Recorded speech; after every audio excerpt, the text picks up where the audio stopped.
Alafu nikifanya weekend nanunua yenye nanitosha navuta wiki moja. Hapo kuku ni yako ama ni ya mama? Kuku yenye nimeuza? Ile iko nyumbani. Zenye ziko nyumbani? Si moja ni yangu, iko paka zangu. Moja. Yangu ni moja. Nela juzi uliuza juzi?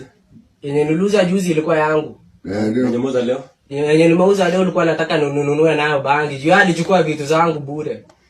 Kwa hivyo mauza mama leo ndio ulipisha? Ndio nilipisha, alafu zikuwe 50-50. Mbona anaharibu vitu zangu?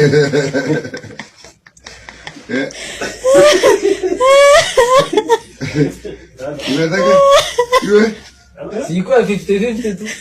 Sio 20-20 ama hata 20-20. Bora zitoshane.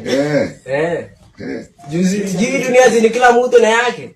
Hakuna mwenye anafaa ibe mali ya mwingine. Mbona alichukua vitu zangu? Alichukua kwa sababu inakuharibu kichwa. Wewe sasa hivi unafikiria kichwa yako ni mzuri? Sasa ni mzuri saa zile nimevuta. Sasa naumwa na kichwa lakini sasa nikienda nivuta bangi kidogo inarudi normal. Na mimi naenda shule. Hata kama ni saa 8. Hata navuta hata usiku. Hata leo naweza enda bora tu bora tu anirudishie vitu zangu. Mimi naweza enda shule hata saa hii.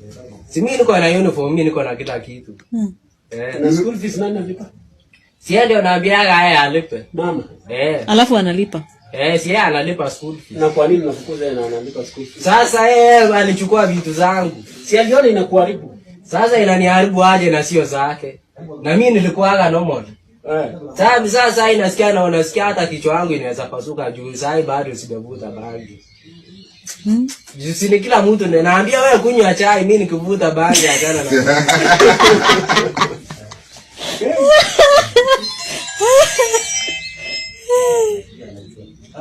Lakini asikii kabisa.